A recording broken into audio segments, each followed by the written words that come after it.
Hey guys, this is John. Hello once again from London. I'm playing the London Chess Classic FIDE Open, and we're going to be looking at my round 5 game today. So I was 3.5 out of 4 going into this round. Good score, I was happy with it. And my opponent here is Tal Baron. He's a 23-year-old Israeli grandmaster. And I'd seen him a little bit before. I've seen his games, that is. And I noticed that this player is pretty aggressive. He shares the name of a very famous player in chess history, Mikhail Tal. And much like his namesake, he tends to prefer complicated positions. He's a very good calculator. I could tell this even before we played this game, but he really impressed me in the postmortem as well with some of the lines that he calculated. And he also seemed very well prepared. His openings look on point, and he also plays a few different lines, so he wasn't an easy opponent to prepare for. But it does help to be white, and I played d4. So another d4 game. All my games have been d4 here in London so far with white and black. My opponent played knight f6. I played c4, and he played e6. He also has the Grunfeld in his repertoire, so I wasn't quite sure what to expect. I actually thought a Grunfeld might be slightly more likely, but he played e6. I played knight c3, inviting the Nimzo Indian, and my opponent took me up on that offer with bishop b4. I played queen c2. I played this against Nadezhda Kosintseva at the UT Dallas Fall FIDE Open. And here, Baron played a line that has become topical recently. So he played b6. And this not only prepares the fianchetto of the bishop, but it also prepares the c5 pawn strike at the center. It's possible for black to play c5 directly right here, but b6 is a more sophisticated and combative way to play this position that has become all the rage lately. And Baron has played this a couple times, so this wasn't unexpected to me. I was a little surprised that he would go for this because he lost a game to Grandmaster Ivan Isevich. So even though I thought it was possible he might play this, he did lose a pretty one-sided game against Grandmaster Ivan Isevich not long ago. And I've seen a lot of GMs, they don't want to allow you to have a second look at a line that they've suffered a bad loss in. So I thought he would probably avoid this if he were to play into the Nimzo, but nope, b6 all the same. Now the critical move here for white is e4, taking over the center.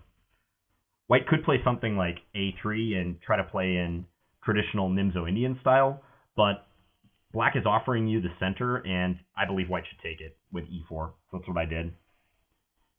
And he played c5, so postponing the development of the light square bishop for now and striking at that d4 pawn. I played d5, taking more space. And he played queen e7.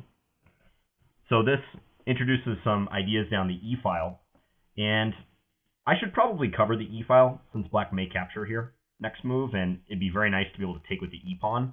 Note that my knight is pinned, and it may not be desirable to take with the c-pawn because the e4 pawn could be feeling the heat in that case from the black knight and the queen.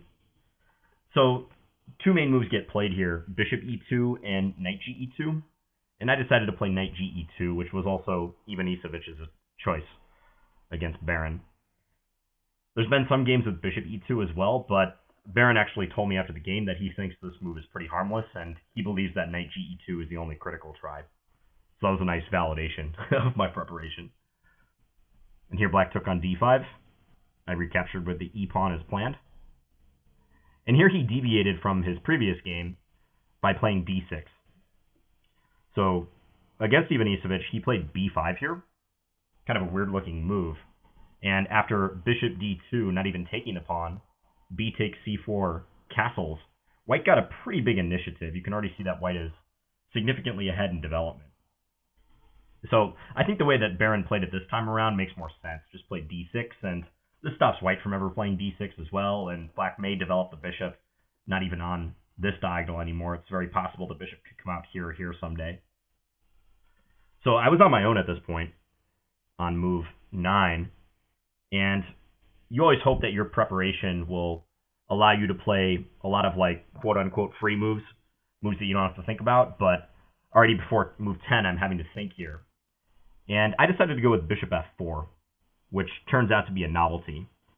This position, I think, has only been played maybe one other time, if I'm remembering correctly. And in that game, white played bishop d2. And Baron mentioned after the game that he thought bishop d2 and also bishop g5 were critical. And he was reciting some of the analysis he has in this line, which in retrospect makes me glad I didn't go for these two moves, since it probably leads directly into lines that he's analyzed. He told me that bishop f4, while it makes sense, is not a line he spent as much time looking at.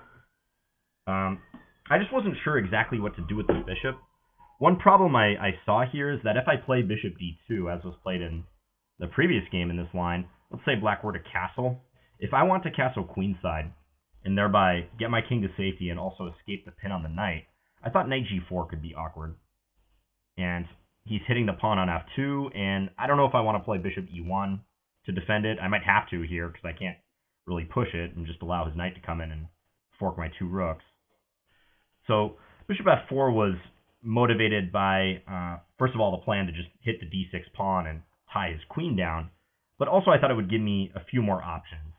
Like after I castle queenside, I may be in better communication with this pawn here because, well, let's just say hypothetically, castles, knight g4. This move doesn't make nearly as much sense now because I could do something even just like knight g3 and my queen is defending the pawn. So after bishop f4, he played knight e4. So making another move with the knight and attacking the knight on c3, piling on. I played f3. He took on c3 with the knight. And I do have to damage my pawn structure a little bit because, again, the knight on e2 is pinned. So I played pawn takes c3. Drops the bishop back. It was possible to play bishop f5, but afterwards we agreed that black should not play this move, even though it is almost a tempo move. It is a tempo move. Note that queen takes f5 would run into bishop takes c3 check, and black will win the rook in the corner next. But the bishop could get in the way on the king side after the simple queen d2, let's say, bishop a5. I may throw my king side pawns at him with tempo, so that piece could just be a target above all else. So he decided it was better to just retreat the bishop to a5 right away. Now here I thought about a few different moves, and I did this in the last video, and maybe I'll do it again. Try to come up with a few candidate moves for white. If you were playing white here, what moves would you consider? And we'll see how you match up with my candidate moves. You can pause your video if you like.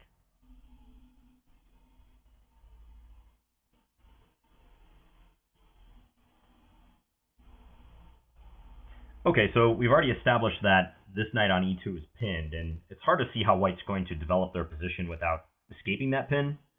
So I think king f2 and castling queenside both make a lot of sense. I would say castles queenside for sure should be on your list of candidate moves.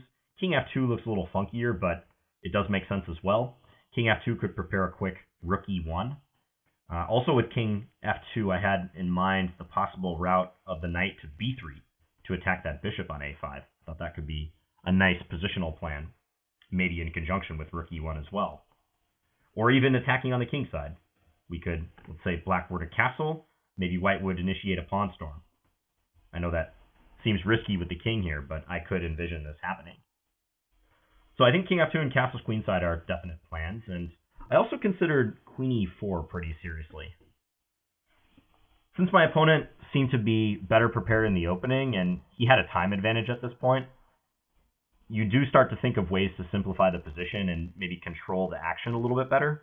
And a queen trade is usually a good way to guide the game into channels that you want. You know, you just take the heaviest pieces off the board, and you might be able to influence the game better. So I thought about queen e4, which also contains the threat of bishop takes d6, by the way, and prevents bishop takes c3 check ideas. The thing I didn't like about queen e4 is that I thought black could trade the queens and then play this awkward but strong move, I think, king d7, defending the pawn on d6. And my fear was that this pawn on e4 would just become backward and weak. If black gets another move, I think it'd be favorable for them to play f6 and blockade the e5 pawn, or the e5 square. And if I try to play e5 and offload my pawn, what do you think black would play in reply? You can pause your video if you want to figure that out.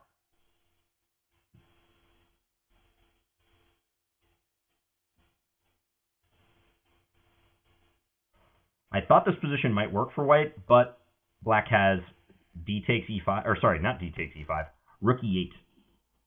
Rook e8 is the move. Attacking the pawn on e5 twice, and if I take on d6, then he gets in bishop takes c3 check, forking the king and the rook, and we've got a pin here. So white just loses the whole rook. If black had to play d takes e5, it wouldn't be so bad for white, because then we get to take with the bishop, and if rook e8, we can take on g7, and this bishop does a good job of defending c3. So, in retrospect, I'm not sure that line is like necessarily forced, but that's what I saw during the game, and I was thinking this line might be good, but only if I get to play e5 and get rid of this potentially backward pawn. So ultimately, I decided to castle queenside. I just trusted this move a little bit more than king f2, so I thought my king would be pretty safe on this wing, and I anticipated that black would castle over here, and I was looking forward to attacking him on that wing. And he did indeed castle. And here I played knight to g3, so uncovering my light square bishop. And this is the first move of the game where he really started to think. He had already built up about a half-hour time advantage at this point. I had about an hour, and he had almost the same amount of time he started with, an hour and a half. And we do have the 30-second increment, remember. And after the game, we were both pretty negative about black's position here. He said he thought something had clearly gone wrong for him out of the opening. He was trying to remember his previous analysis and how he had determined black could get a playable position out of this. And during the game, I was also thinking white's position was much easier, because my moves just come naturally. After knight g3, I'm looking to continue with bishop d3, attack that pawn on h7, probably get a rook to e1, maybe jump my knight into f5 or e4, and maybe throw my h and g pawns at him as well. So I have just a clear path to complete development and also attack him. Whereas for black, I think it's much more difficult for him to find smooth development opportunities. One move that was possible here, which I think we both overlooked and was only revealed on computer analysis, is knight d7. I think he could play this move. This is probably the most normal knight move he can hope for. Otherwise, the knight is having to go through a6, as you'll see it does in the game. Knight d7 appears to be a blunder because it allows knight f5, forking the queen and the pawn. But after queen f6, bishop takes d6, rook e8, suddenly white looks a little uncoordinated because black is threatening g6, driving away the knight, which is in turn defending the bishop. And also that pawn on c3 is a target. There's the queen and the bishop attacking it.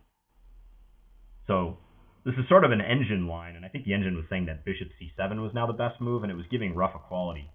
But I think this kind of highlights how sometimes humans can just be wrong in their evaluations of positions. Like both Baron and I thought this position was already pretty dire for black, and it seemed like white had clearly won the opening battle. But the engine just says, no, don't worry about it. Just play knight d7 and proceed as normal. Black's fine tactically. And as it turns out, there were more than a few times in this game where we thought one thing and the computer thought something completely different. Or maybe thought is not the right word. The computer indicated something different.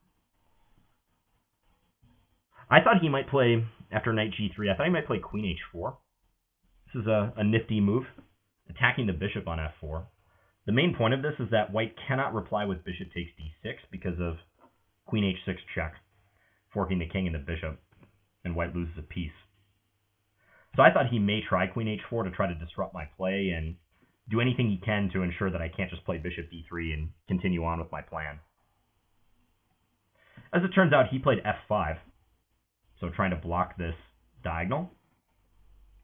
I played bishop d3, attacking the pawn again. He went queen f6. So he did at least put the pawn in front of the queen, and in doing so shut down that diagonal, and now he's also attacking the pawn here. Here I played bishop back to d2. I saw that knight h5 was also possible, attacking the queen, and I looked at the endgame after queen takes c3, queen takes c3, bishop takes c3, bishop takes d6, and somehow I wasn't satisfied with this. White does have a protected passed pawn, but I thought that black's bishop on c3 would prevent me from bringing a rook to e1. And looking back at this, this would be a safe way to play for an advantage in the endgame. I think white is comfortably better here. But at the time, I thought my position was so good that I didn't have to go for that. So I played bishop d2 to simply defend the pawn on c3. And now I have in mind this reroute of the knight by going knight h5 to f4. Because when black played f5, they weakened that e6 square. And I was already thinking of ways I could install my knight there and try to make black's life miserable. So after bishop d2, my opponent played b5. And I think this move is a great indicator of the strength of my opponent. Time and time again, when I'm up against good players, they find good defensive resources and especially counterattacking resources. You'll recall if you watched my UT Dallas Fall FIDE Open blogs, in a Nimzo Indian I had against Kosintseva, which I was referencing earlier, she also played this b5 move at a well-timed moment when the game was seemingly trending away from her, and she succeeded in complicating it enough and even getting an advantage in doing so. So the computer isn't like overly impressed by b5. It thinks it's like okay, but maybe not even the best move. But from a human point of view, I think this is absolutely the right decision that Baron made. He's lagging in development. I've already shown kind of what I'm going to do on the king side. He needs counterplay badly. And playing b5 is a good start because this is going to distract me from my king side plan. Suddenly I have a chance to take here, and if I don't take, he may take on c4. So this creates some potential indecisiveness in White's camp. Like, am I going to go full throttle on the king side, or am I going to pause and try to clarify the queen side situation? And that's what you got to do when you sense the position has not gone your way. You have to figure out ways to set problems for your opponent. That's what chess is all about. Chess would be a very easy game if you just fell in line with your opponent's plans all the time and vice versa. No, chess is a battle of ideas, and putting your opponent to a test is often the best thing you can do. So after b5, I continued with rook de1. My idea with this move was pretty simple. I just wanted to ignore the pawn on b5. I figured he's just trying to distract me. I'm not going to give in to taking and allowing him to open lines on the queen side. I just want to take the file, and I still have in mind knight h5 whenever I want. I didn't see anything wrong with this move. And he also thought this move was pretty good. He said this was a logical move, rook de1.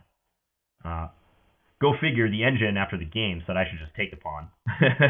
And the materialistic engine is not thinking black has like tons and tons of compensation. It does say black would probably continue with a6 here, which I also thought black would do should I take on b5, and maybe black can claim some Benko Gambit style compensation. If I take again on a6, at least then he's able to introduce some pieces to the attack, although he probably should take with the knight, I would assume, if he's going to capture. If bishop takes on a6, I could take on f5. So he needs that bishop on c8 to guard that pawn. But I just really didn't want to get embroiled in that right away, so rook de1. And here he played knight a6. Again, sending the knight through d7 is tough because his bishop would lose touch with the f5 pawn as soon as he does that. So he plays knight a6. And I think here is where I really should have taken the pawn. So the computer, even more so than the last move, approves of c takes b5, attacking the knight. And after knight c7, I have a move here that I did not see at the time, but looking back on it, it appears to be pretty strong. And that move is c4, defending the d5 and the b5 pawns. It's hard to consider such a move seriously because I do just allow queen a1 check. But then when you look at the position for a few more seconds, you realize after queen a1, queen b1, black is going to run out of good checks very soon. If bishop takes d2 check, we can just take with our king, and black certainly doesn't want to trade queens and just allow me to consolidate up a pawn. So he'd have to find some way to keep the attack going, and there doesn't really seem to be a good way. I mean, queen d4 does pin my bishop, but black has no other pieces participating in the attack. So I think c takes b5 followed by c4 could work out in retrospect. And white is not winning or anything yet, but the computer believes that I can consolidate my extra pawn and play more based on the material rather than just going for the attack. But for a human, I think that's hard. I think it's hard to deviate from your intended plan. And my intended plan was to play that knight h5 to f4 idea, get my knight to e6, maybe play g4 at a right moment. try to attack the h7 pawn. I didn't want to get sidelined by the queenside stuff. But c takes b5 would have been a good chance. So instead I played knight h5, which is attacking the queen on f6 with tempo. Black played queen f7. And here I played knight f4. After the game, we spent some time looking at g4. And here's another moment where we as humans maybe misevaluated this position, my opponent and I. After the game, he immediately said that he thought g4 was very strong. And we were mostly looking at the line b takes c4, bishop takes c4, and then f takes g4. And this is the line that I didn't like and why I didn't go for g4. And the point of g4, by the way, is that we attack the pawn on f5, and black can't really think about taking because bishop takes h7 check is going to be very painful for him. So we're trying to pry open that long diagonal. But the line I really didn't like was this, and then bishop takes g4. But when we analyzed this afterwards, we determined that white could actually play knight takes g7 here. So sacrifice the knight on g7. And after, say, queen takes, not only is the knight on a6 hanging, but also white can play a rook to g1 and put black in a really nasty pin on the g-file. And it's not even so relevant that I haven't got the piece back. White just has a winning attack here, I think, or close to winning. The engine does point out that in this position, after b takes c4, bishop takes c4, black need not get embroiled in the complications after f takes g4 that are probably unfavorable to him anyways, and he could just play knight c7. And I believe the position was rated roughly even by the engine, whereas at the time, Baron and I were really thinking white was in good shape here, and maybe white is from a practical point of view. So in retrospect, I do wish I would have looked at g4 a little bit more closely, but knight f4 was the continuation of my plan, so I continued with that. I think this is one of my weaknesses sometimes. I get fixated on a certain plan. Often it's a positional or a strategic plan, and I'm convinced it's good, and I'll try to pursue it at all costs. And if like some tactical details come up, and I think they're like petty enough that I can avoid them or just ignore them, I'll do so and try to win by positional or technical means. So that's something I got to work on. So after knight f4, my opponent played a good move, b4. So he continues on with the pawn push. Taking on c4 in this case I don't think really helps him. Given that my knight is bound for e6, he probably doesn't want to put my bishop on this diagonal, which would greatly help me out when my knight comes here. So b4 makes a lot of sense. He's just trying to induce an exchange on the b4 square so he can activate these two minor pieces, which up till now have just been kind of spectators on the side of the board, especially that dark square bishop, blocked by my pawn on c3. Now next I played a move that I'm kind of proud of. If you want to, you can pause your video and try to find it. I think if white doesn't have this move, white could be in some trouble and could allow quite a bit of counterplay. So white to move, what do you think white should do?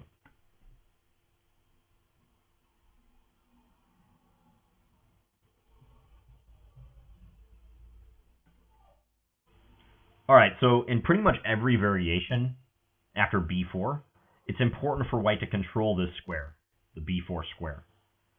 Because if we just play some move, and I know white probably wouldn't play this, but let's just say h4, then black is going to take on c3, we'll take back, and they're going to get their knight into b4. Either right away, knight b4, or maybe even trade bishops first. That knight is coming into that square and attacking the bishop and also the pawn.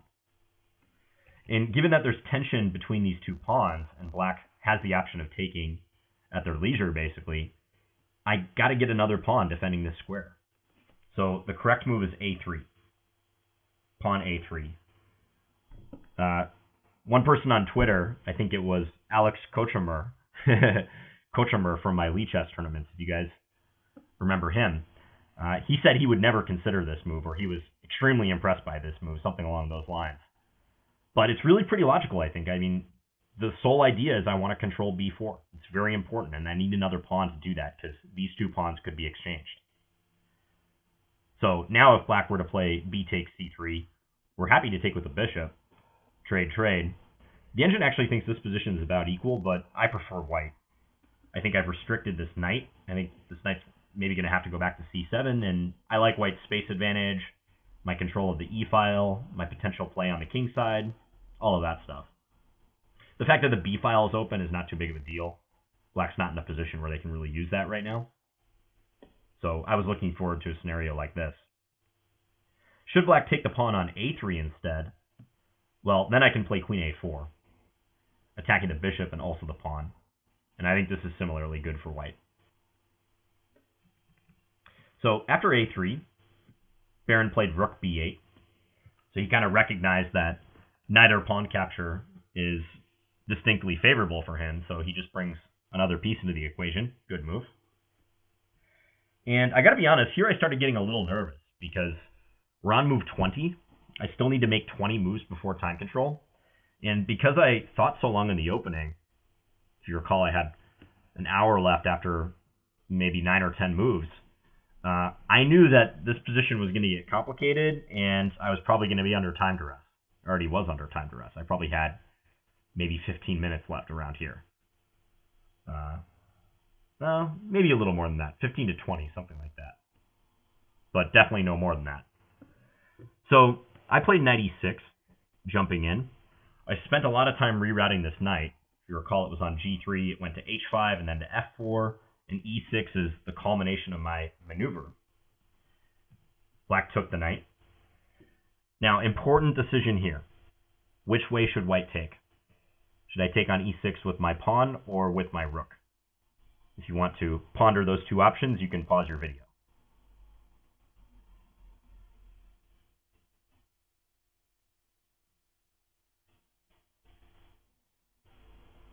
All right, so pawn takes is very tempting, and it's the move that I had intended to play upon reaching this position. But I think it's just bad after queen f6. It's very important that black get the queen on this dark square diagonal, and the queen is going to help out and attack c3. So, yeah, a few moves back when I was considering the ramifications of knight e6, I was thinking in my head, like, oh yeah, I'll just take with the pawn here. I get to get my pawn 2 squares away from promotion with tempo. And I thought, well, he could play queen f6, but then I get to go e7, and maybe bishop takes f5 next, and I'm just rocking here. But I think this is very dangerous for white. Like, say, if rook f e8, bishop takes f5, he takes here. Black may just ignore the direct threats to his king because I'm probably not going to checkmate him here. Like, yes, this looks pretty nice, and I've destroyed a lot of his king side, but look at my own queen side. My king is in serious jeopardy right now. His pawn on c3 is now guarded by the bishop and the queen. There's an open b file. He's got a rook that's just foaming at the mouth, ready to get to b2 and kill me. I could just be lost here. In fact, I think I am. So d takes e6 is a way to go wrong. It's an attractive looking move, but after queen f6, black is having all the fun. So therefore, rook takes e6 is correct, and that's what I played. The major virtue of this move is that it denies the queen the f6 square. Also, it attacks d6, and we do prepare doubling of the rooks. So after rook takes e6, black played knight c7, attacking my rook. I think retreating the rook would be pretty lame. So if I brought my rook back to like e2 here, not only does this feel like a concession, but it also allows the same issue, queen f6, and black is on the c3 pawn. It would be incredible for black if he could force me to take and thereby open the diagonal for his queen. His pieces are going to get into the game real quick after that. So after knight c7, I must forage ahead, and I played rook takes d6. So grabbing the pawn. He played b takes c3, so finally releasing the tension. Remember that b takes a3 never does a whole lot. I think even here I have the move queen a4, attacking the bishop and the pawn. And this bishop really does not want to have to retreat back to b6 and block black's own rook down the b file. Also, it's just hard for him to generate anything here unless he opens the position. So I think b takes c3 is pretty much forced. Now here I took back. I just played bishop takes c3. In the postmortem, we spent probably 45 minutes to an hour looking at the position after bishop f4, which is a move I think Baron spent more time looking at during the game than I did. Bishop f4 to me, especially being in time pressure, seems like a very risky decision. And upon our analysis, that feeling was confirmed. The idea of bishop f4 would be to try to target this knight on c7 and just ignore the pawn on c3. Now, Baron showed me a fascinating line that he calculated during the game, and I want to share with you because, like I said, we spent quite a while after the game looking at the various possibilities here.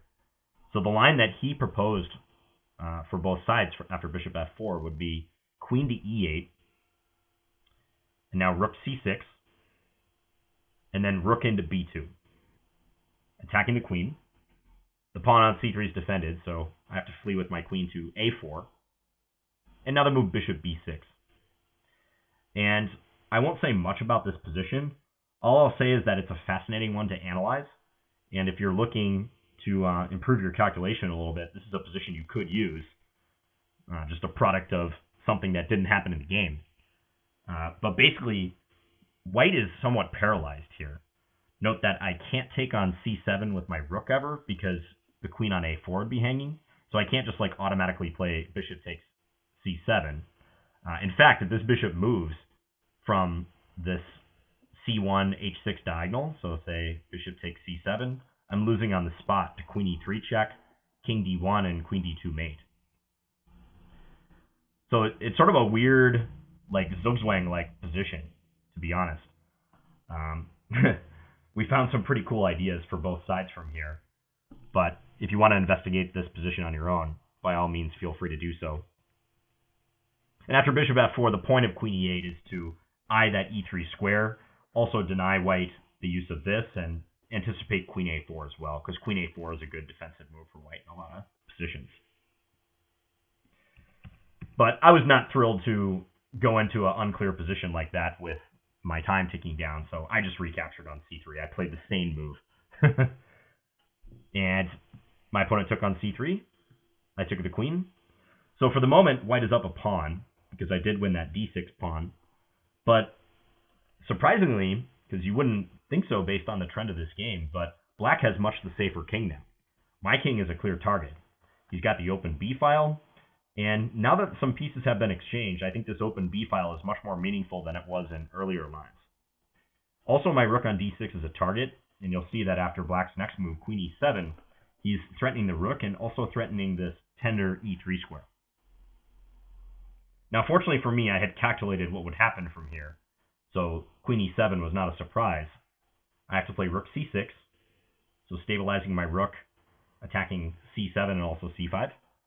This allows queen e3 check, but I'm okay after this. Now, if you'd like to try to find the best way for white to address this check after queen e3, you can pause your video and do so now. What should white play?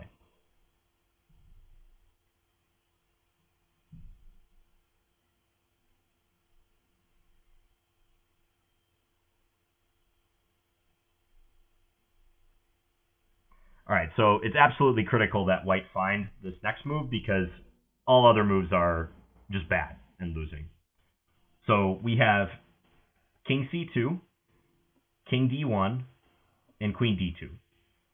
Those are all our legal moves. Remember, we can't go to the b file because of that rook here. King d1 is very bad because of rook b1 check. And good job if you notice this resource. The bishop would be unable to take because white would lose their queen. And after king c2, black could just go over here and swipe the rook, and black will be up material. Queen d2 at first looks good, but once you look a bit further, you realize that the problem with queen d2 is that it gives up control of this diagonal. Rook b1 is not working for black because white could take with the bishop. They don't have to deflect their king from guarding the queen. But queen e5 is a killer move. Not only defending the knight, but also just threatening to come into a1. And it's death on the dark squares for white. So white must play king c2 here. Every other move is bad. And after king c2, black checked on f2. Here again, I have to find the best move. Here I think there's two acceptable moves, king d1 and king c1. In my opinion, king c1 makes more sense. King d1 looks a little shakier to me. So I played king c1. I say shakier because on c1 I'm better guarding the b1 square with my bishop and my king. King d1 also could run into some issues after queen takes g2. I didn't like the fact that black was threatening to take my rook and the pawn with check. The engine thinks this is fine for white, but at the time I didn't like this. So I played king c1. Note that queen d2 is another way to go wrong. Black can play rook b2 check, deflect that white king, and after king takes b2, queen takes d2, black wins again. So I played king back to c1. And Baron had a little bit more time than me here, but he decided to repeat the position, queen e3 check. It is kind of hard to see how black could play on. I'll show you one possibility in a second, but first of all, just let me establish that the game went like this, and here after queen e3 check, repeating again, he offered a draw, and I accepted. Draw by repetition. I don't have a good way to get out of this, really, unless I want to take some extreme risks. So I was quite happy with a draw. Black could conceivably play queen takes g2 here, attacking the rook. But I can respond with either rook f1 or rook e1. Probably rook f1 is best to try to guard the f3 pawn. And then after queen takes h2, black is defending the knight on c7. And he's now up a pawn. He's kind of wiped out some of my kingside pawns. But after f4, I sever the coordination between the queen and the knight. And the knight would have to move or be defended, let's say like rook f7. And then I can take on c5. I'm not entirely sure what is going on here. White has just reestablished material equality, and my pawns do look more dangerous than black's pawns. This could have been a way for black to go if he absolutely wanted to win this game, but I think any result is possible from here, and if I had to choose a side, I'd probably take white because I still like these pawns. I do have to take some care with my king, but on the whole, I think white should be doing just fine here. So I think Baron was overall a little relieved because he did have a pretty dicey position not long ago. And I think a draw was a good result for both players in this game. So really interesting game. Not a very long game. Actually, all of my games in this tournament have been fairly short. No game has gone to time control at move 40. This one, 29 moves. But a lot of lines, and especially a lot of tactical lines that needed to be calculated, and many unusual considerations to be made. Just looking at this pawn structure, this is a pretty unusual pawn structure, especially with white castle queenside. So on the whole, I think this was a pretty neat game. I do wish that I had done a couple things differently. I think my opening play was good. I think castling queenside and this whole plan was fine. I do somewhat wish I would have paid more attention to the option of knight h5 right here on move 15. With, if you recall, that idea of allowing black to take on c3 and enter an endgame, but I think white would have better chances in this resulting queenless middle game or endgame. Also, I have a feeling that g4 a bit later was the more testing move. Even though the engine thinks that black is holding up, and it's right here. So instead of the move I played, knight f4, focusing in on e6, this move that Baron and I analyzed, g4, I think my opponent was correct in saying that this move would put more pressure on black, and maybe the tactics are favoring white at key moments. So I think those two moves were pretty big opportunities. Oh, and also c takes b5, especially for the second time. Maybe I should have considered taking this pawn on b5. I was a little bit too stubborn. And like I said, sometimes I do this. Sometimes I pass up tactical resources when I have a positional or strategic solution in mind. Here, the strategic idea I thought was getting the knight to e6, and that kind of dominated my thoughts. And I wish I would have played the more computer-like c takes b5, grab the pawn, and then c4.